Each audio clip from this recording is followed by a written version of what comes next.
everybody, welcome back to my channel. I'm here to do my weekly wrap up. A day late, but it is what it is.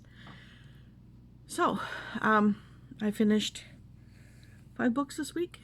And yeah, I'm still reorganizing. I can't remember if I talked about this one or not, but we'll go with it anyways. In the Lives of Puppets by T.J. Klune, there was a little bit of a Easter egg in here from Cerulean Sea. That one. Beyond the Cerulean Sea.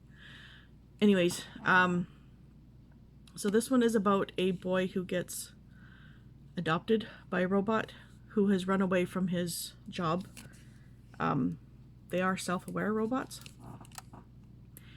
So he grows up and his father is kidnapped, taken away, doesn't know why. So he goes on a trip to find him with his other robots. Now, if you're as old as I am, and you remember the Jetsons and the snark from Rosie, that's what the Nurse Ratchet robot is like. And oh, what's the other one's name? Nurse Ratchet, and he's a she's like a nurse one, and then there's like a Roomba, a vacuum. I cannot remember his name.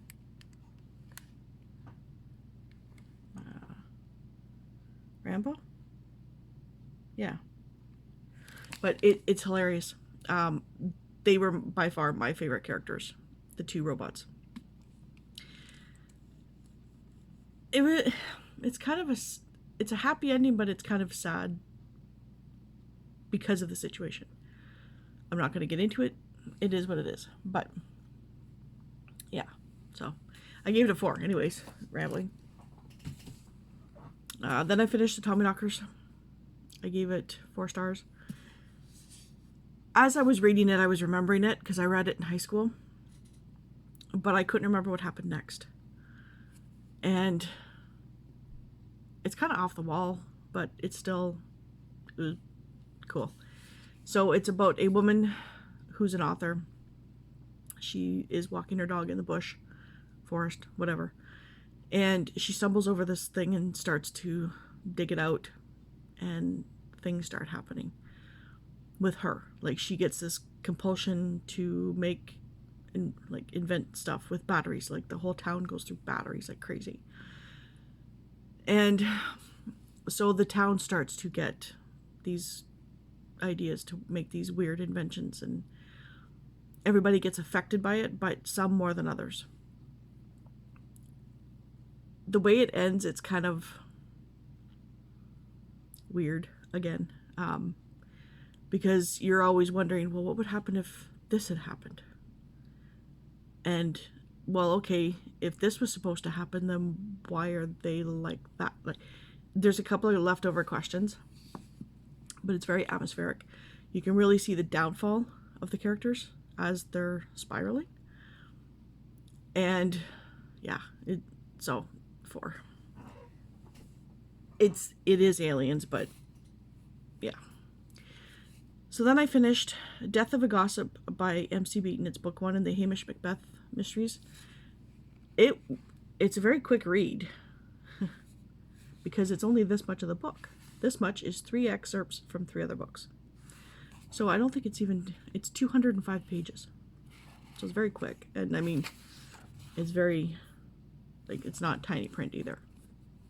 So this is about a group of fishermen, wannabe fishermen, fly fishers, who come to this camp to learn how to fly fish.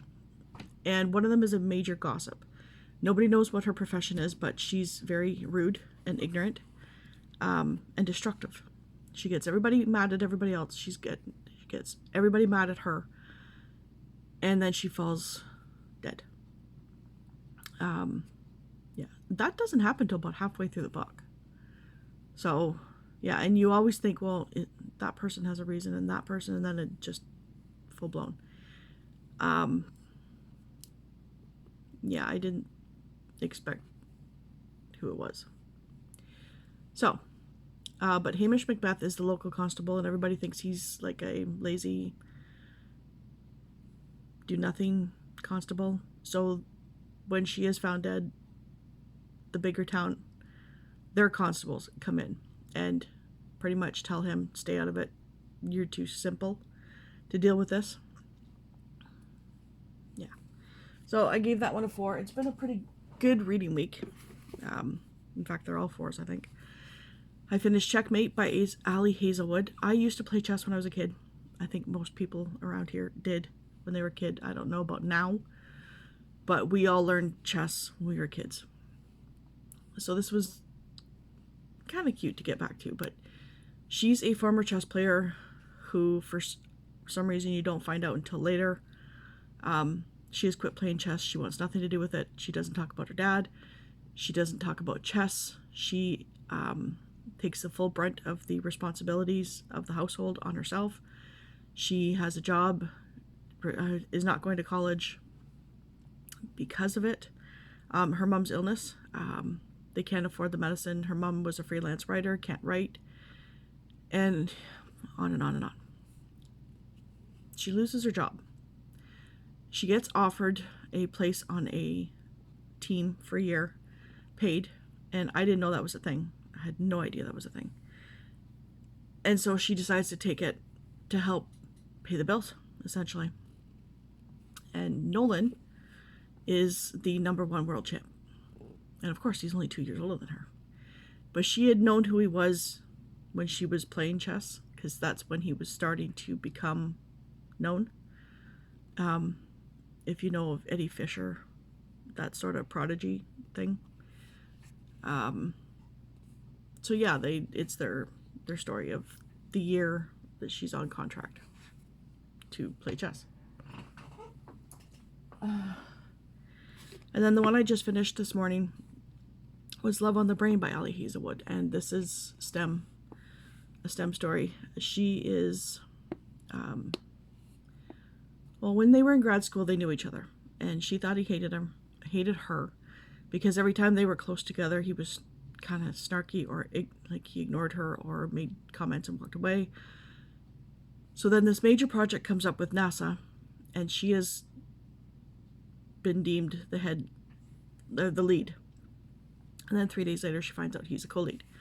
So she goes to work there at NASA, and they, of course, run into each other. I mean, they literally run into each other before she starts working there. And so things kind of go from there, but there's lots of mishaps, like files go missing and things get damaged, and kind of quirky things like that. And I kind of had a feeling I knew who it was about halfway through. But she's also for getting rid of the standardized testing for getting into grad school, because it doesn't really show your, not mentality, but your ability. So she kind of fights for that. She's got this secret Twitter account that for science and stuff. So there's that aspect. There's one thing that irked me a bit, and I'm all for feminism. I'm also for gentility, I guess. I'm old school, but like, it's not that I'm in the belief where a man has to provide for everything and a woman sits at home. I'm fully, like, I've worked, so it's not like, you know, I don't believe in working. But men holding open doors for women is just a polite thing to do. It has nothing to do with feminism, whereas there are some people in this world that, my sister-in-law, one of them, despised that. And I mean, I've held open doors for men, so it's not a feminine thing, it's just a polite thing to do. Some people don't agree. She is very feminine, because women in STEM, I get it. Women in STEM, it's a uphill battle for them, because men don't seem to think that women have brains. Some men. So there's one thing though in here. She's picking out music in his truck, and she gets mad because he has no female musicians on his playlist, and he's like, no, there's got to be, and she's like, no, there's not. And it makes mention that, you know, that's the wrong thing to do. I don't listen to women songwriters. Like, I despise Taylor Swift. I don't like her music at all. One of my good friends loves her. Great. Like, I respect her because what she has done, she's a bright woman, like, and she is very smart. Do I like her music? Do I have to like her music? No, I don't. And that's just me. I just don't personally like her music. I don't like a whole lot of female vocalists. One of them my husband despises, which is Stevie Nicks. I love her voice. My husband hates her. But my playlists are pretty much all men, because that's the type of music I like. So for her to get mad at him because he doesn't like female vocalists, singers, musicians, it's kind of, no, that's a bit much. It's not him being non-feminist, it's him catering to his listening preferences. So I kind of got slighted on that one because it has nothing to do with feminism. It has to do with personal choice, personal liking. Like, so other than that, tangent over. That's my 4th, or I gave that a 4. So this week I probably will try and do my TBR, obviously. I'm waiting for a book at the library. It's not supposed to be back until the 7th, so I won't be able to add it. But these 2 books I'm going to be reading. I don't know anything about them. I just actually picked them up because I saw them on the shelf, which is Long Game by Elena Armas, and it's just a sports romance. This one, every time I say the title, the song keeps going in my head, and I don't like that song either. Here again, female vocalist, don't like it. Only Love Can Hurt Like This by Paige Toon. Again, I don't know. Oh, her fiance is in love with someone else, so rebound romance. These 3 are for challenges for the A Million More Pages, or, yeah, the 52 book. So, I know this one's 52. It's A Wild Iris by Muriel Jensen. It has to do with the word wild. Going back to her small town home. Then there is You'll Be Mine by Jennifer LeBrecq. It's a Blaze book. I will probably wait until the beginning of December to read this one. But it is for the challenge. These 2 are AMMP. It is Sort Your TBR by... So the first one is ascending and the other one's descending. So Z to A and pick off the first page. You'll Be Mine. Yeah, just Christmas romance. She's a journalist and he's a photographer. And then this one's the A to Z on the first page. This is book 4 in the Men of Wolf Mountain series.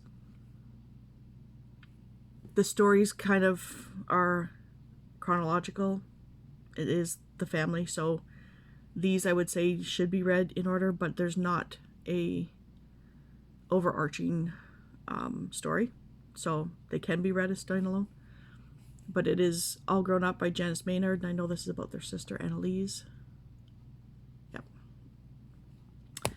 So that's what I'll probably be reading this week. I'm saving Pachinko for December because that fits one of the challenges for December. So that's it for my weekly wrap up. It's been snowing. Yesterday was our first snow and we got this much snow. Not this much snow.